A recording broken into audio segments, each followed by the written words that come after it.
Kasi isa pong mapagpalang araw na linggo po sa iyong lahat. Welcome back sa ating YouTube channel, Pit Senior mga kasiken. Sobrang tagal po natin nakapag-upload. And finally po, ayun, nagkaroon na po tayo ng konting oras kasiken. So sa araw pong ito ay siyempre i-update po namin kayo sa kalagayan po ng ating manukan. At the same time po kung ano na po yung kaganapan po dito sa ating binubuo po na pangarap yung KMK Game Farm po. At bago po tayo pumunta, dumako sa atin pong usapin sa araw na ito, siyempre hindi po mawawala yung pa-shoutout natin sa ating mga solido pong subscriber. Pa-shoutout idol, lagi kami nanonood ng pamilya ko, kahit anak ko nanonood na rin. Wow! Nakakataba naman po ito ng puso, sir. Maraming salamat sa iyo kasiken. So shout out Sir Francis Del. Hindi naman niya ipin kung saan yung location, but again maraming salamat sa iyo, sir. Another pa-shout out idol from Negros, Sir Nathan Angelo Fernandez. Shout out sa iyo dyan kasiken from Negros. And pa-shout out idol sa next upload, Mr. and Mrs. Jupi Ilyar. Mr. and Mrs. also shout out sa iyo, Mr. and Mrs. Jupi Ilyar from Dasmariñas City. Lagi kami nanonood sa mga vlog mo. Gwapo gupit mo, sabi ng panganay ko. God bless you more. Nako naman po. Ayan, maraming salamat po sa inyo mga kasiken sa solido pong suporta. Kaya ayun, nandito ako ngayon sa ating yard kasiken, no? Ipapakita ko po sa inyo. Sa ngayon po, wala pong sumasalubong sa atin dito sapagkat ayan. Sobrang wala nang manok dito kasi ang nandito na lang talaga is tayo na lang. Bali, yun nga, yung ating mga crosses na mga asil, no, nandito, tinalian ko. And then yung dalawa, ayan, nakasulod na po sila sa limber or sa 3x3 sapagkat, ayun nga, wala na pong pagalagala dito ng mga tandang sapagkat naibenta na po natin, no. Halos lahat po ng mga basilan natin kasiken ay bininta na po natin. Even yung mga shamo po natin sa ngayon, isang pares na lang po ng shamo yung available natin. At syempre, meron pang mga kak natin, lalong-lalo na si Azuma Junior. Ayan, available pa siya. Nandito po si Azuma Junior kasiken. But kung meron pong bibili nito, syempre out na rin natin. But hindi pa natin ito na-post, no? Okay. So, the main reason mga kasiken kung bakit natin bininda po yung mga basila natin sapagkat, ayun, plano po natin talaga is lumipat po sa American fowl farming sapagkat base po sa aking naobserbahan po, sobra pong lakas ngayon ang market po ng mga American fowl, no? Lalong-lalo na kapag yung mga American fowl mo is syempre maganda po yung estilo sa paglaban. Kaya ayun, hindi ko po maipagkaila mga kasiken na before po is talagang nagsasabong po kami ni Papa. But now po, minsan nagsasabong pa rin po naman kami. But again, yung purpose lang po natin kung bakit tayo lilipat sa American fowl is, ayun nga, sustento po sa ating pamilya.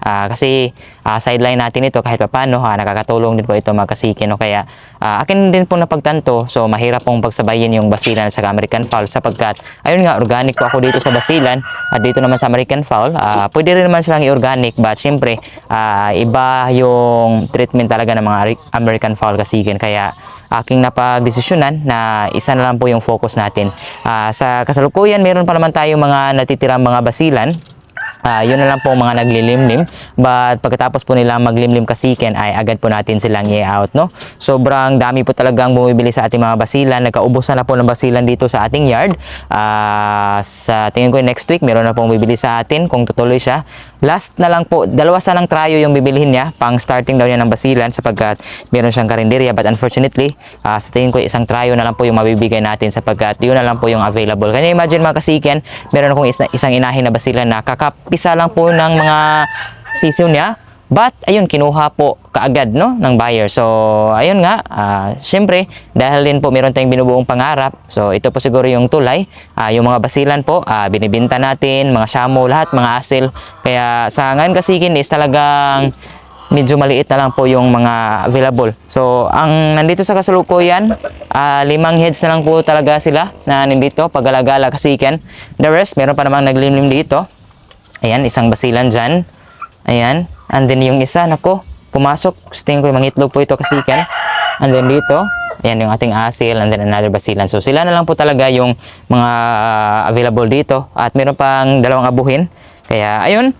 So again, sa kasalukuyan kasiken, meron tayong target na around 120,000 po para po sa ating materialis na kukunin. Matagal ko na pong na-mention sa inyo na kukuha tayo kay si Ryan Lopez and hopefully makuha talaga tayo kasiken. So nandito na yung atin pong sinimulan po na pangarap. Dito tayo kasiken, no? Yung 10 nga pala na binigay sa akin ng ating kaibigan, dito ko muna nilagay mga kasiken sapagkat inayos ko po yung brooder ko mga kasiken, no, para malagyan po ng mga pasisyo. So nandito na ating brooder. At the same time, hindi ko alam kung bakit magidaw ngayon sa Enero. So nilagyan ko po ng pailaw. So meron pong pailaw mga pasisyo natin. So meron na tayong take 2, 3 weeks po ng mga pasisyo dyan mga kasiken. Ayan. So ito po yung second gen natin sa ating crossbreed po ng asil. So merong 4 na piraso dyan. And the rest po is yung pong mga offspring po nating TMT Blues. At saka yun pong anak po sa F1, no, from Sir Nini Aguilar. So yun pong na-mention ko po na white choco. Kaya mayroon dyan mga puti kasiken. So subukan ko pong i-zoom para makita nyo po ng maayos. Para again, yan. So, ayan po yung mga pasisyo natin. So far, sobrang liliksi mga kasiken. Kahit po maginaw sapagkat, ayun nga, merong pailaw. So, yung pailaw nila is until 8 morning lang po. Sa gabi, pinapailawan din natin sila kasiken, no? So, dagdag gastos po sa kuryente, but ito na po yung bagong investment natin. Kaya, susubukan natin kasiken. Ayun, no? Uy, naka-zoom pa ito sa atin. Ayan. Huwag kayong masyak mga kasiken. Ako lang to. Okay. So, ayun nga, dito nga pala is ready na po yung ating white choco. Na condition na po natin ito, na prime na. Nandito siya ngayon kasiken, no? Talagang ready to breed na po siya. Ayan. Ang hinihintay na lang po niyan is yung tandang. So bali yung tandang na ipaparis po natin dyan, ito po yung ating basilan na si Bart. Sa mga basilan ko po mga kasiken, si Bart po yung hindi ko po ina-out, no? Sapagkat talagang mayroong potential po yung basilan na ito mga kasiken, no? Sobrang stylish po nitong lumaban. Defensive po siya, no? Pagdating po sa labanan sa sabong mga kasiken sapagkat ayun nga nag-iiwan po ng paa habang paatras. So ito po talaga yung hinahanap namin. Isasaral natin mga kasiken sapagkat namamalo po siya. So bali pagkatapos pong maglimlim ng basilan na yon, kasiken na nandun, no? So kung naalala nyo pa yung nabili natin, no? Na parang cross sa Shamo. So itong itim mga kasiken, ihatid natin ito sa atin pong kaibigan na nag-order, no? So taga Tabugon lang din dito sa ating municipality, but medyo malayo. So ayun, ihatid natin ito siguro sa sunod na mga araw or maybe ngayong hapon siguro, hindi ko alam. So pagkatapos ni Bart dyan sa kanya, automatic si Bart ay i-cross na natin doon sa atin pong white choco po na game foul pulit mga kasiken. So sa ngayon kasiken, habang wala pa tayong materialis, is syempre experimental breeding pa rin po tayo. But yun po talaga yung goal natin na magkaroon tayo ng sarili pong linyada ng mga American fowl. Dahil kahit papano, meron din tayong kunting ambisyon mga kasiken na makilala rin sa larangan po ng sabong. But higit sa lahat, syempre, yun nga, maganda po yung maproduce po natin ng mga American fowl para kahit papano, yung bibili po sa atin ay babalik-balikan po tayo kasiken. So sa ngayon, ipapakita ko na po sa inyo yun pong nasimula na po natin, no, na pagharap. Actually, medyo matagal na po talaga kaming nag-aalaga ng mga American fowl. But sa ngayon po is medyo may focus na kami. Kaya ayun, nilinisan na po. So kagapay ko po pala yung kapatid ko, my brother, and especially yung aking ama. Kaya ayun, nilinisan na po namin dito. But ayun nga, hindi pa masyadong forma. But yung mga nakatali po dito is mga manok po ito ni Papa. Bali mga ano lang po ito ng mga linyada. Basic lang po ng mga linyada talaga mga kasiken, no? But kahit pa paano, nakakatuwa naman. So yung pong mga patukan nila is syempre si Papa pa yung gumagastos sapagkat ayun nga, kay Papa po ito dito. Ayan. So nandun po yung ating Devil Blues. Okay. So meron nga palang nagtatanong sa atin kung may spar bang ating Devil Blues. Unfortunately po mga kasiken, mahirap po talaga spar po ang ating Devil Blues, no? Sapagkat sa ulitin ko po, kinakain niya po yung mga balibo niya sa kanyang pakpak, even sa buntot. Kaya ayun, talagang for broodcock lang po talaga itong ating Devil Blues kasiken. At syempre nandito rin ang ating 2 times winner po, no? Ayan, na parang Gilmore, na parang super brown red. Hindi ko po talaga alam yung bloodline nito, but kung titingnan ko lang po yung kanyang tindig, Gilmore talaga, no? More on to Gilmore po siya mga kasiken. At sa kasalukuyan, meron na naman po ako ditong experimental breeding na naman. So, meron akong natira po kasing black na asil. Ito po ay plucker po.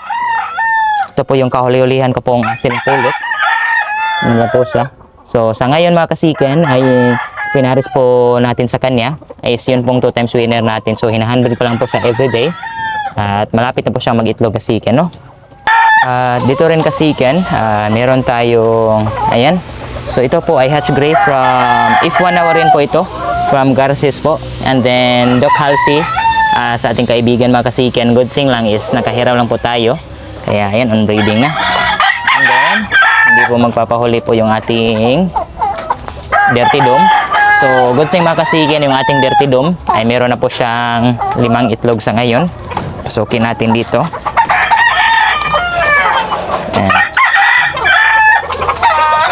Okay. So, ayan na po yung kanyang mga itlog, no, sa ating Dirty Dome. At kung hindi nyo po may tatanong kasiken, yun po ang pinaris natin sa kanya. Is yun pong ating Devil Blues. So, kaya excited tayo. Sana mayroon pong mga laman sapagkat ito pong ating Dirty Dome po na inahin mga kasiken. Unfortunately, sobrang tihik talaga, no?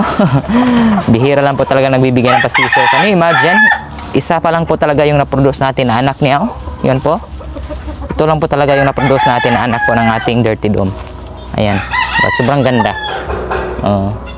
Yan lang po talaga mag-isa yung naproduce pa natin. So, hopefully, makapag-produce pa po tayo ng marami kasiken. So, ngayon, dito po yung ating basilan po na kahumisa lang at niliguan rin natin. Kasi, balak rin natin i-out na po ito. So, spangled po ito na basilan kasiken, no? So, ayan, napaliguan ko na po, napurga. Ayan na po siya. At syempre, ang last po natin ng Shamo, nandito po si Hanabi. So, yung mga itlog niya mga kasiken, yung ating isang basilan yung pinalimlim natin. Okay? So, grabe po yung kaganapan po natin to kasiken. So, halos po lahat po ng mga kulungan natin, breeding house po natin, breeding pen is wala na po talagang laman sapagkat yung po mga basilan na nakita nyo po na na-feature namin sa last videos is talaga naubos na po, naibenta na po. So around 30 heads or 30 or more heads na po yung naibenta natin kasiken. At sa kasalukuyan, meron na tayong around 28,000 cash on hand. And then yung goal natin, naitanong na po natin, no, sa breeder po kung magkano yung kanyang trayo is nasa 60,000. So kulang pa tayo ng 32,000 kasiken. And then good thing din po, meron na tayong nailaan po na budget para sa incubator. Kaya hanapan na lang natin ng paraan yung budget para maka-acquire po tayo ng trayo kasiken. Sa tingin ko siguro ito po ay in God's will din sapagkat ayun nga, nung bininta natin yung mga basilan, ang bilis lang po nilang anong tawag dito? Ang bilis po natin nilang na market. Kaya sa tingin ko, ito rin po ay way. So sa passion natin po sa pagmamanok. So hopefully lang po talaga mga kasiken, magbunga po itong munting pangarap natin. Hindi po ito para sa sarili ko po, but kundi para po sa aking pamilya kasiken. Kaya again kasiken, maraming salamat. Sana po ay kahit papano, suportahan niyo pa rin po ako. Itatag ko po yung link po sa aking pong FB page. So off color lover po tayo kasiken. Kaya yung po mga paalagaan natin is syempre mga off color po. So marami po ang na-discourage sa off color, but talagang nandun po yung puso po namin sa off color. Mga 15 years ago mga kasiken, mga off color po namin is talagang nagpapanalo. Nakilala po kami sa larangan ng sabong kahit paano dito sa aming lugar. But ayun nga, hindi po namin naikip. Kaya ayun, gusto ko pong ibalik yun. Lalo na po yung mga kulay na cappuccino gray, golden cappuccino golden gray. Yan nga po pala. So yung pong mix po ng gold at saka yung gray. Kaya hopefully mga kasiken, ma-produce natin yan at may balik po natin yung ating mga pangarap. So hanggang dito na lang kasiken yung ating video. Sana po ay samahan nyo rin po ako. Samahan nyo pa rin po kami palagi. At yun, simula siguro sa mga susunod po ng mga vlog natin, hindi na po kasiken. Kasiken pa rin po yung tawag ko sa inyo at meron na pong additional na mga ka-OC. Sapagkat mga off-color lover natin dyan, lalong na po kami, ayun, yun po yung alagaan natin. So mga ka-OC, mga kasiken, ayan. Sana po ay magkita-kita pa rin po tayo. At dito nga pala sa pag-vlog kasiken is medyo, ayun nga, hindi rin po ako masyadong nag-flex na sa vlog kung napapansin nyo sapagkat Kapag po game foul po yung pag-uusapan ko po sa aking vlog is talagang napaka-stricto po ni YouTube. Ayaw niya po yung nami-mention yung sabong, yung nagpapanalo, sinasali sa exam. So kaya yun po mga video natin kapag pinag-uusapan po natin yung mga game foul is talagang wala pong ads. So hindi po, wala pong kita, no? But anyway, yun naman pong passion ko po mga kasikin is hindi ko po ginagawa para po may kita sa YouTube, para po merong mga ads, but ginagawa ko po yung passion ko po sapagkat ito po yung nagpapasaya po sa akin, no? So kahit po wala tayong ads sa YouTube kasikin, importante po nandyan kayo nakasuporta po sa atin, and even po sa aming Facebook page, suportahan na rin po kami mga kasikan para po maabot po yung pangarap natin, no? Yung KMK Game Farm po. So paunti-unti, but ayan, gradually mga kasikan, sa tingin ko kaya nating abutin yung pangarap natin. So hanggang dito na lang, see you na lang po sa susunod na may mga upload. God bless po.